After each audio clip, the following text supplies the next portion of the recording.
This horror and terror sensation can also surpass after the panic attack is done.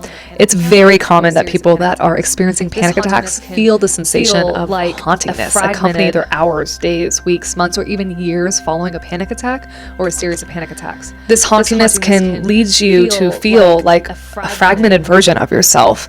And as someone that traveled to the furthest ends of hell with panic in my mid to late 20s, I know this haunting sensation oh too well.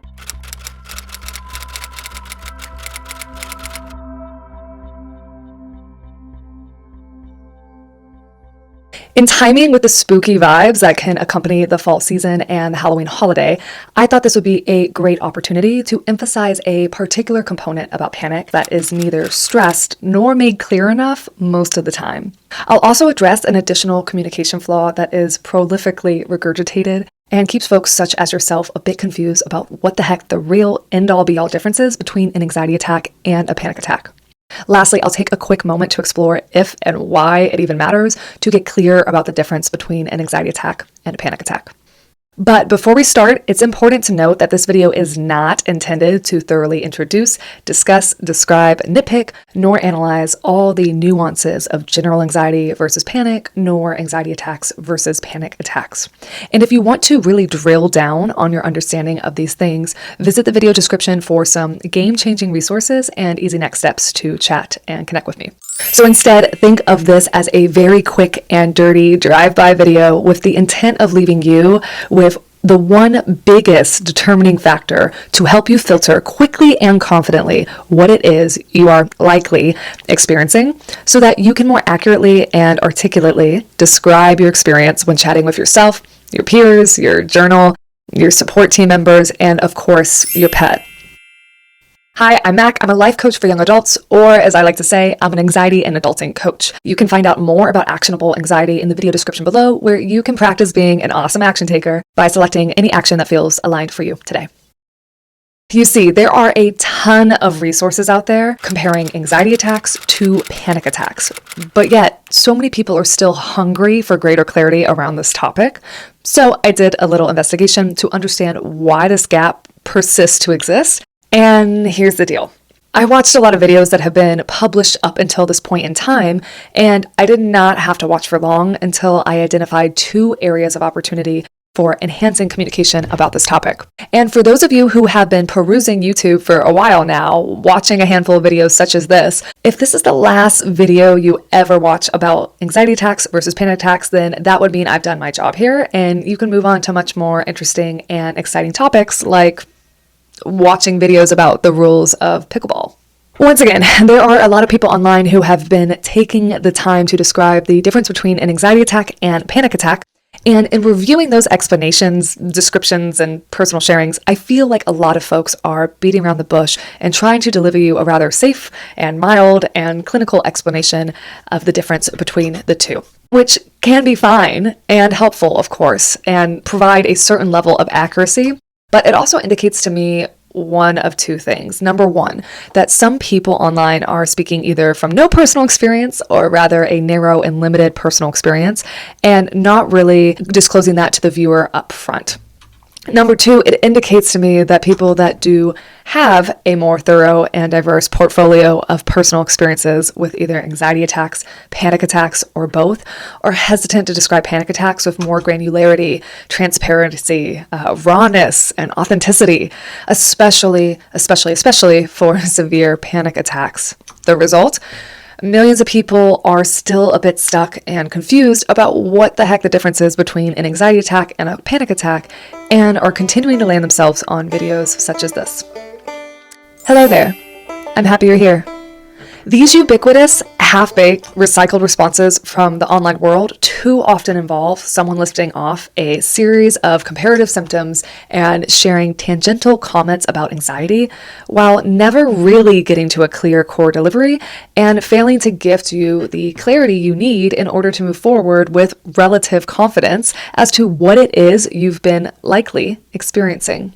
And I believe you're likely here because you're wanting a quick, easy to remember, easy to use, distilled understanding with zero unnecessary information that is going to muddle or distract you. Lucky for you, the voice on this mic is coming from someone with a very thick portfolio of direct and diverse experience with both anxiety attacks and panic attacks, including attacks that range from the most mild to the utmost severe.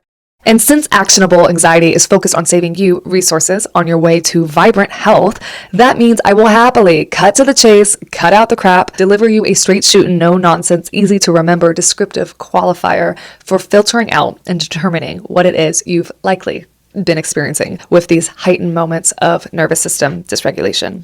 I've had a lot of people come to me and tell me about their experience with either a panic attack or an anxiety attack.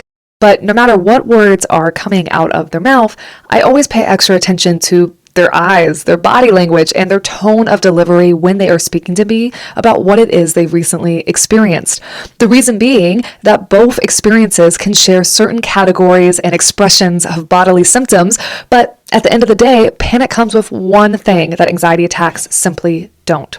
So, what's the giveaway? What's the sneaky sign? What's the ingredient I'm looking out for? Well, it really comes down to this.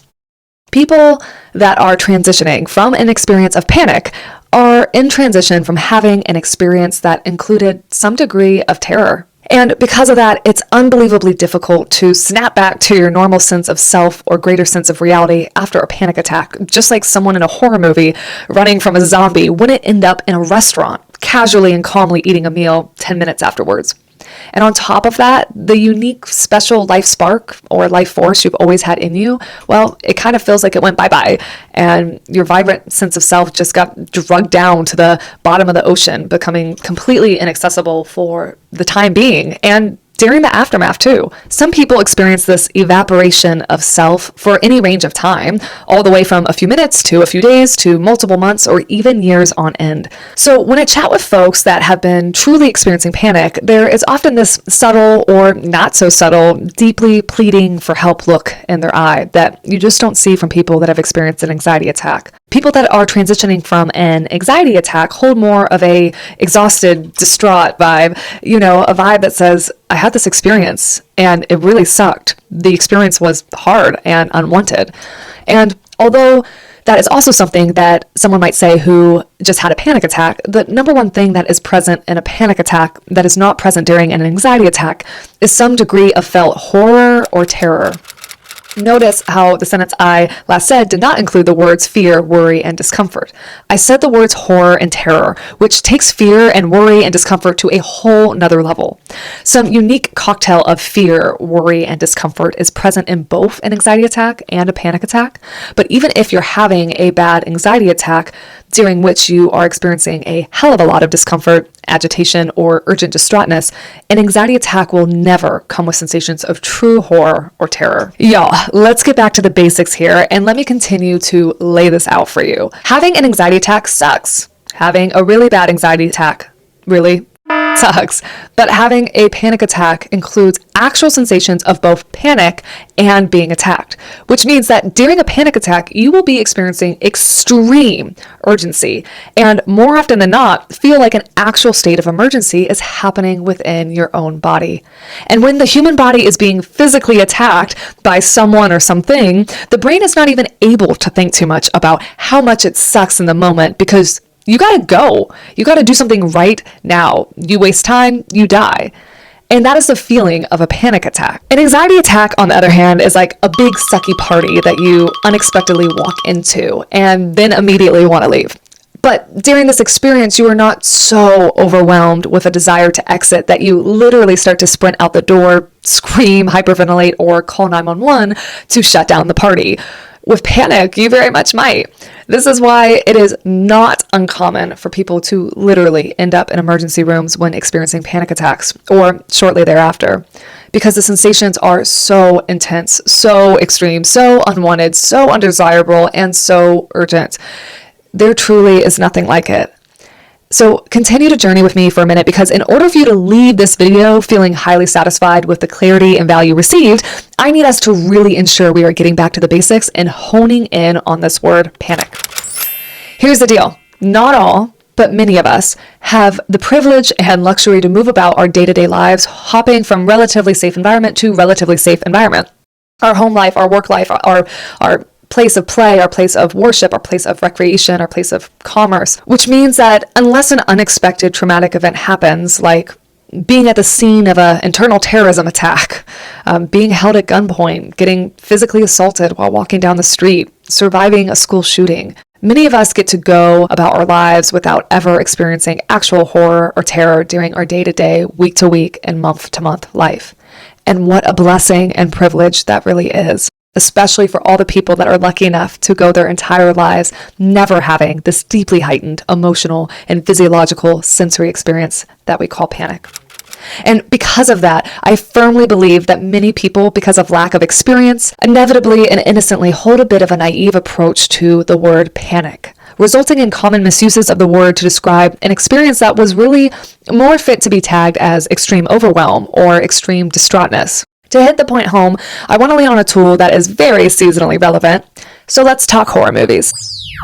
The spooky fall season is also horror movie season, and regardless of the extent of your horror movie viewing activities, I know mine is none, I can guarantee you've at least seen a good amount of trailers. And even with just watching the trailers, something very interesting happens. Without you even knowing what is really going on in the movie's plot or the specific scene, the body language of the actor in the trailer so clearly indicates a state of environmental emergency, and you intuitively know this. You see the person frantically running. You see the person frantically looking around in a frenzied state. You see the person hyperventilating. You see the person cowering, hiding, maybe shaking in fear. Heart is racing at an ungodly pace. Eyes are incredibly wide as they try to take in as much data of their surroundings as they can, likely looking side to side, up and down, and they may be running to a neighbor's home, frantically knocking on the door, begging for help. You might even see the person screaming, clawing at the walls, talking rapidly or incoherently to themselves as they absolutely freak out and are frantically trying to figure out their next steps to escape, survive, get a hold of a reality that has been completely ripped away from them. And of course, because every horror movie ever involves someone experiencing terror, whether the actor is running from a zombie, a serial killer, some ethereal dark presence, a clown in a torture chamber, the boogeyman, some snap of a branch in the woods, whatever it may be, by the end of the movie, you'll have likely seen the whole cocktail of body symptoms I just listed. So to circle us back here, I want you to really get this. A person experiencing panic is momentarily living within a state of perceived and felt internal emergency.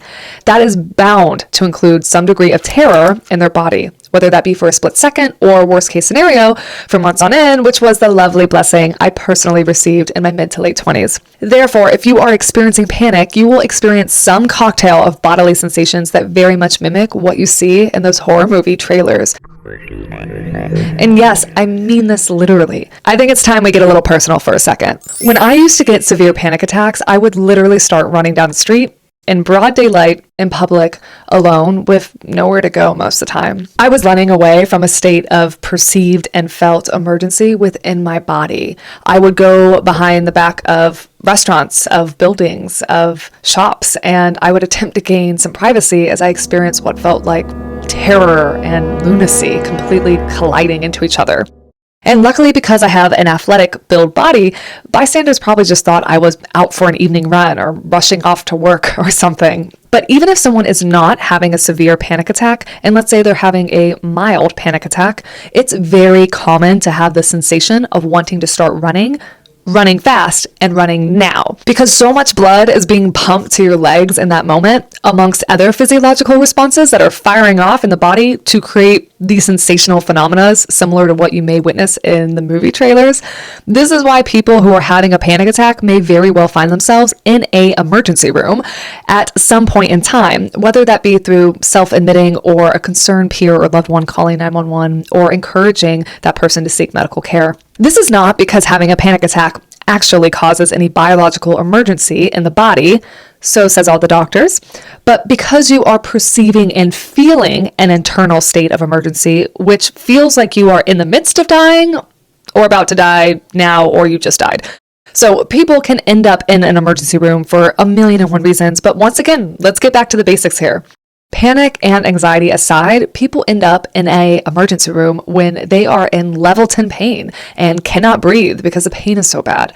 People end up in an emergency room when they have been shot, stabbed, beaten, experienced a car accident, received a trauma to the head, is bleeding out, having organ failure, woke up partially paralyzed and can't move their limb. The list can go on. And all those people, if conscious, are also experiencing both a perceived and felt emergency. So the end all be all is that people that show up at the front door of an emergency room are either in a state of actual emergency or high urgency because of a perceived and felt emergency. Let's tie this all into anxiety attacks now. Once again, in super casual layperson terms, an anxiety attack is more of a boo-hoo, poo-poo, this is yucky, I don't want to be feeling this way, this is really sucky, I'm extremely distraught, frazzled, agitated, and for sure having an overwhelming experience.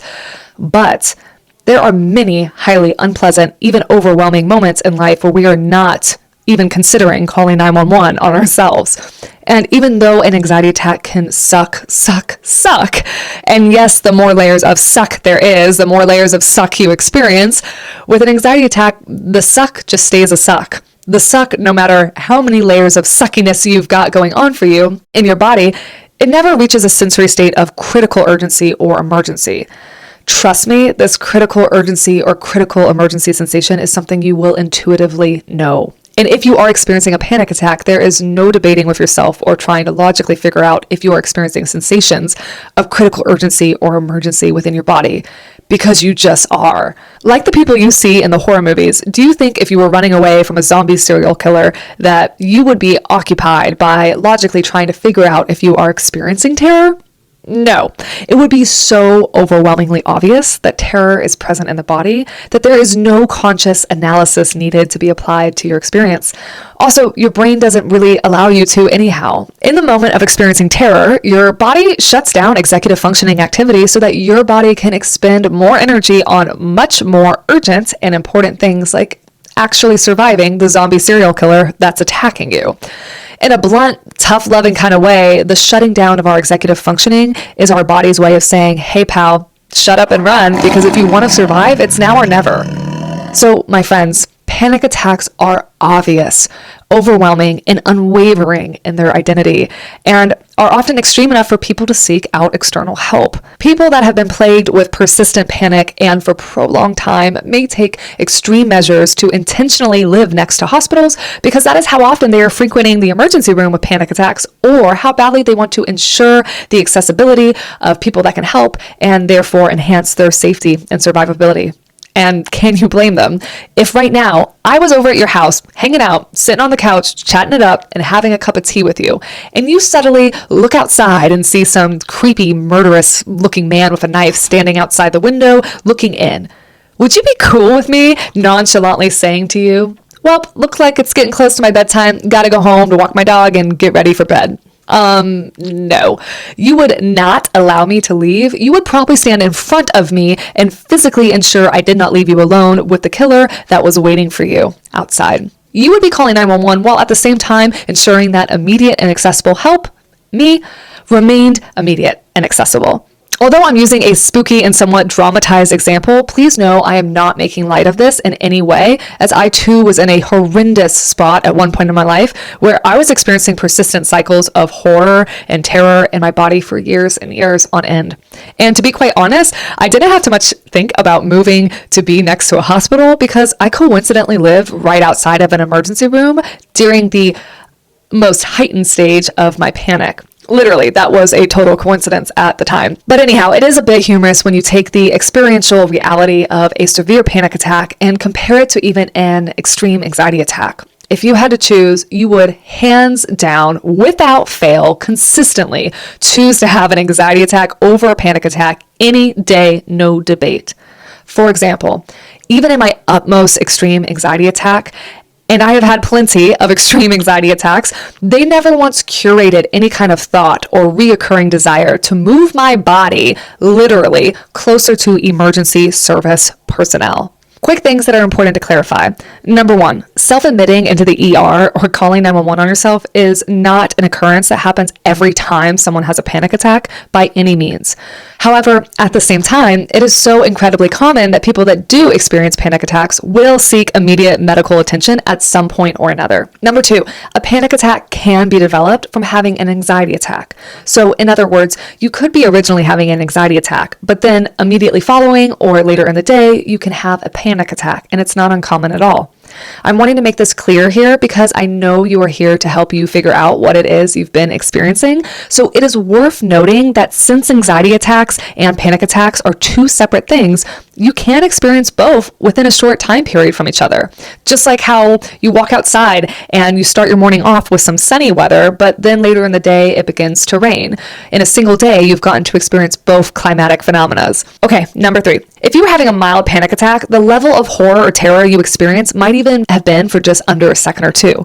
And really, that's what I call a panic wave versus a panic attack. Just as a villain or monster in the movie wouldn't attack you for literally just 1 second, if you experience terror or horror for just a second or two, that's normally not an attack, and instead, that might be a panic wave, and will be a precursor sensory experience right before a full panic attack breaks out, which is similar to what geophysicists call P waves, which can be measured by seismographs right before the bigger S waves occur with earthquakes.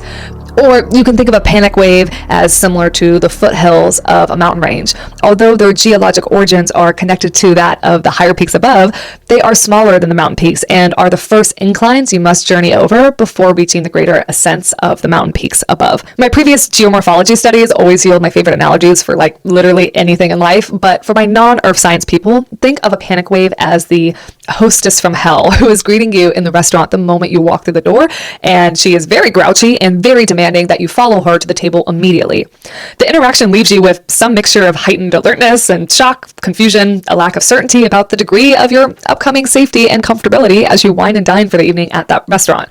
Now, this is not really an experience people have when being greeted by a host or hostess, but you can easily imagine the scene, and I'm really just giving you something imaginative to play out in your head for the sake of analogies here. Okay, moving on. Another quick thing I wanted to clarify is that during a panic attack, you may not end up expressing your symptoms out loud as visibly as would be expressed in, let's say, the actors of a horror movie. Although most of my previous panic attacks came with more outward expressed symptoms, a ton of pacing, running, hyperventilating, bending over with my hands on my knees, trying to catch a sense of reality, and all around freaking the out. There has been many occasions where I began having a panic attack, and because of the social setting I was in, or out of the natural default of how my body was experiencing itself in the moment, even though I felt terror on the inside, it's not like I was necessarily starting to show all these clear and dramatically obvious symptoms on the outside. So a more outwardly silent panic attack doesn't disqualify the presence of terror. Think of it this way. In horror movies, there are very often scenes where someone is having to hide or stay quiet while they are experiencing massive amounts of fear and terror, and they're able to do it with relative success. It's their body's natural response to a perceived threat is to not make noise. In a panic attack, something very fascinating begins to happen. To summarize the origins of panic in 60 seconds or less, this is what is going on. You first move through an initial anxiety stage where your mind has been processing data in such a way that it is perceiving past or present circumstances as a threat to you today.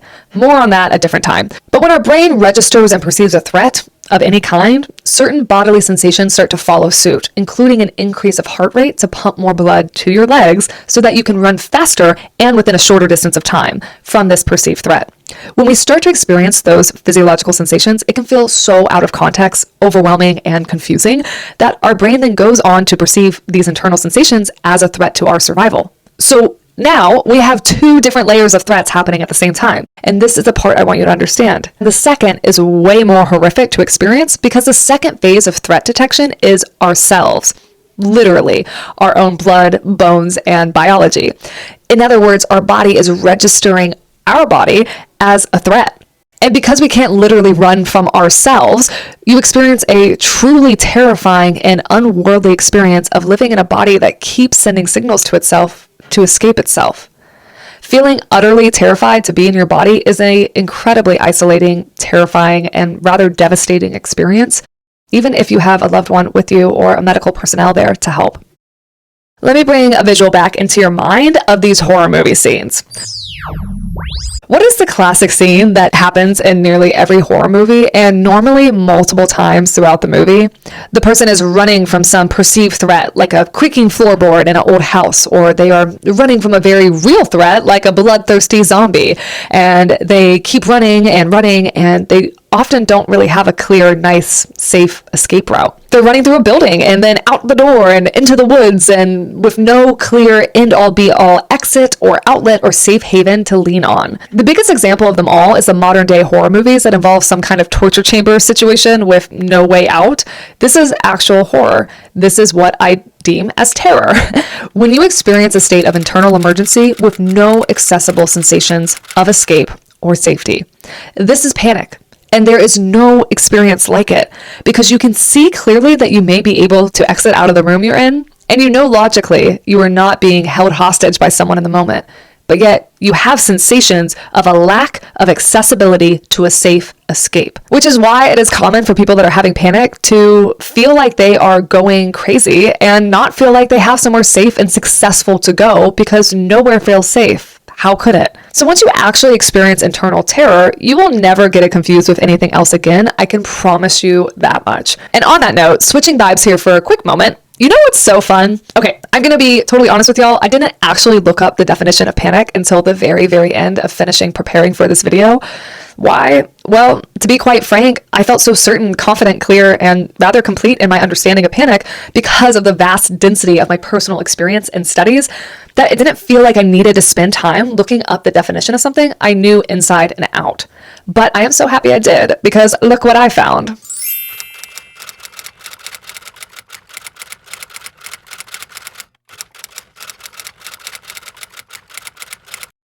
Yep, the literal origins of the word panic are completely predicated on the experience of terror.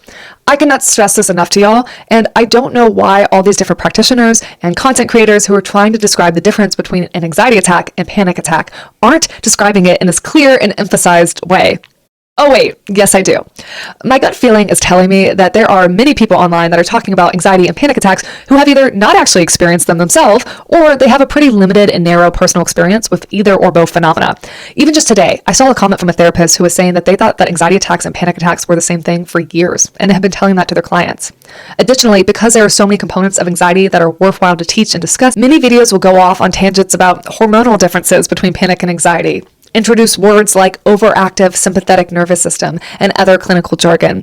Videos will begin recommending treatments, begin comparing general anxiety disorder versus panic disorder, and I swear there is always at least one thing said that is just flat out not accurate, or maybe not the most articulate way to express what was trying to be expressed, causing a bunch of distraction and confusion for the viewer. Listen, in the end, I'm so happy there's been so many people that have showed up online in an attempt to provide support and clarity around this topic. But when I read through the comment sections of many of these videos, it's clear that there's still so much confusion by the viewer.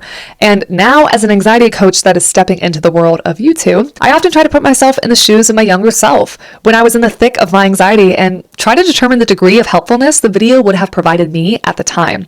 But here's the real end-all be-all of what I've concluded. A lot of folks likely stay safe and mild in their approach because it's easier to make a video where you list off a series of clinically backed symptoms pertaining to anxiety attacks versus panic attacks. And to think that's going to carry the viewer forward with resounding aha clarity, it's just not. It's not. And let me give you an example. It is very commonly said that anxiety attacks are not as intense as panic attacks. And this is 1000% accurate. However, one problem that might arise from a viewer who is listening to that is that they may still walk away with some continued confusion. Why? Because what they did experience was extremely intense, at least to them. And anxiety attacks can be extremely intense. And your ability to register, experience, and respond to various levels of emotional and physiological intensities is predicated upon various things. So if you tell the viewer that a panic attack is more intense than an anxiety attack, they still aren't going to leave with greater certainty if they experience an anxiety attack or a panic attack. If you experience an anxiety attack for the first time, and that's the most intense emotional and physiological experience you've ever had, how can you really even conceive of more intensity? You can't. So if you don't really know what more intense feels like, then for all you know, you've experienced maximum intensity, which means you've been experiencing panic or at least you think you have? Are you starting to see the consequences of this communication gap? And if you're needing help around this issue past what this video provides, don't hesitate to explore the video description below, where it lists a variety of easy methods for getting a hold of me and some additional resources that I am passionate about and a big advocate for. But let's use another quick example. It has been said by many others that having panic feels like you're dying, and this is beyond true. But when you hear someone on YouTube calmly and collectively say through a screen that having a panic attack feels like you're dying, I feel that this description is likely going in one ear and out the other for many listeners and viewers, and it's not really landing to the severity that it needs to. That when you're having a panic attack, it actually feels like you are walking up to Hell's Gates, and you will be met with your death at any point between the next 30 seconds to 2 minutes. There is nothing mild about the experience of feeling like you are going to actually die. And this is exactly why I'm not holding back and using the words horror and terror with y'all, because I know you're smart enough, capable enough, and intuitive enough with your body to handle those words, even if you're still learning about your body, and even if maybe those words feel a bit triggering right now. So with this being my first YouTube video ever, and with many more actionable anxiety videos to come, I'm really aiming to craft my videos around clarity and effectiveness for whatever it is I'm talking about at that moment in time. I'll always be asking myself, how can I make this clearer for the person watching the video, or how can I make this the most effective use of information for the viewer to know? Which is why I'm purposely making this video without regurgitating or comparing a list of symptoms, nor using any clinical or formal jargon, nor providing you with discussions around anything under the sun that covers anxiety and panic, nor providing you information that is not 100% critical for you in order to amp up your identification and articulation of these things we call anxiety attacks versus panic attacks. And hey, if you want to access those other videos, just go on YouTube. There's a bunch out there. Literally just click on any video titled anxiety attack versus panic attack or something with a similar title, and they're all practically going to tell you the same thing. So go on and take a look if you want to. But for me, I know I have a lot of better things to do than to stay overly safe and mild with y'all and prolong your healing journey. And especially if I'm here to service you in causing a dramatic reduction in the frequency, intensity, and duration of your anxiety symptoms, and in a way that is so much more joyful and expedient. So let's begin to close out here. As a quick and dirty recap, your grab and go, easy to remember, easy to use takeaway when trying to best determine what's been going on for you is to ask yourself any of the following questions. Does it feel like Halloween is happening in your body? Are you experiencing sensations of horror or terror, even if it's just for a few seconds? Or are you merely experiencing an unwanted moment of extremely heightened discomfort? Do you have sensations that are pushing you to either 1, acquire immediate and accessible help, or 2, ensure prospective help is close by? Are you feeling desperate for help and likely medical help? Do you feel like you are stuck in a haunted house and a dark, unknown presence is trying to chase you around? And if that wasn't bad enough, you soon realize that the haunted house is your own body and you feel as though you have nowhere to go, resulting in sensations of being unable to escape from nor identify the location of the threat, leaving you bewildered, befuddled, terrified, and trapped all at the same time? Do you feel like you are stuck in a haunted maze? You know, the ones where people dress as zombies and chase you around with real chainsaws, and you are the last guest for the night and you can't find the exit and you are all alone because your friends left you? Does it feel like that? Are you getting a real intense physiological desire to begin running? Do you feel like you have no options but to just keep pacing in the room you're in? Have your legs shocked you into standing abruptly from the seat you were sitting in? Are your sensations so intense, so extreme, so unwanted, so undesirable, and so urgent? Do you have colliding sensations of wanting to escape, survive, and get a hold of a reality that's being ripped away from you? My friends, when determining if what you have been experiencing is panic, use these words to help you filter out and label your experience with more accuracy and ease. Haunting, terror, horror, emergency, extreme urgency, capital SUCK. I know there are so many elements about anxiety and mental health that can be so confusing, but I promise you, if you keep it as simple as this for now, you will solidly amp up your accuracy in labeling which phenomena you've been experiencing. Once again, as a friendly and helpful reminder, panic is obvious. Since horror and terror is debatably the biggest level of discomfort that the conscious human body can experience, you will intuitively and automatically know if you are at this degree of nervous system dysregulation. Because of this, it's both timely and relevant for me to note that this horror and terror sensation can also surpass after the panic attack is done. It's very common that people that are experiencing panic attacks feel the sensation of hauntingness accompany their hours, days, weeks, months, or even years following a panic attack or a series of panic attacks. This hauntingness can lead you to feel like a fragmented version of yourself. And as someone that traveled to the furthest ends of hell with panic in my mid to late 20s, I know this haunting sensation oh too well. And I can guarantee you this is a very appropriate adjective, not just because of the Halloween season, but because it truly feels like there is a lingering, dark ghost within you that just won't leave. No matter how much sage you burn or yoga you do or prayers you send off, which is why the experience of this haunting is debatably worse than the panic attack itself, because it will go on to affect many facets of people's life, even for multiple decades on end. This is one reason why people come to me, is to help clear out this horrible, lingering hauntingness that accompanies panic. All right, moving on to the last quick point I promised we would hit on. Does it really matter how accurate we are in labeling what it is we are experiencing? Does it really matter if you are able to express where you are in a lost land of suckiness? Are there any consequences to telling a friend that you had an anxiety attack where in actuality you had a panic attack? Or conversely, are there any consequences to telling your family member that you had a panic attack when, unbeknownst to you, you were really having an anxiety attack? Okay, those that know me personally would be a bit shocked by my answer, which is no. Historically, I have continued to be described by family, friends, peers, coworkers, clients, and strangers alike as articulate. It's one of the top adjectives that comes up when people are engaging with me or trying to describe some of my characteristics. People tend to admire my commitment and craft to intentional, calibrated language, and I admire my commitment as well. So you would think my answer would be, yes, it's critical that you describe and label accurately what it is you've been experiencing starting right now this second. The reason I'm going to say no as of now is that if you're currently in the phase of your learning and discovery where you are still unclear about the difference between anxiety attacks versus panic attacks, then that indicates to me that possibly, maybe, very likely, you are trying to nail down and understand B without a super strong foundation of A. And luckily for you, I'm just the gal to help. With actionable anxiety, you'll get introduced to the most impactful perspectives, approaches, and responses towards this thing called anxiety. So if you are fed up, turned off, or just flat out bored by the fight, flight, or freeze topic, or your family member telling you that everyone has anxiety, and you are eager to massively upgrade your relationship with anxiety so that it becomes nothing but highly impactful and highly satisfactory in getting you to where you want to go in life, then definitely come and have a chat with me.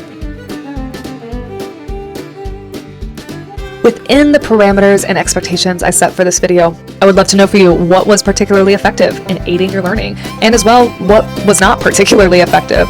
And if I provided you absolutely no value or clarity for you today, or if I didn't quite hit the caliber or value of clarity you were hoping for, I hope you'll give me another chance to try again for you in the near future. As always, you can find resources and opportunities to connect in the video description below. And until next time, please remember, your body is trying to get you to take an action.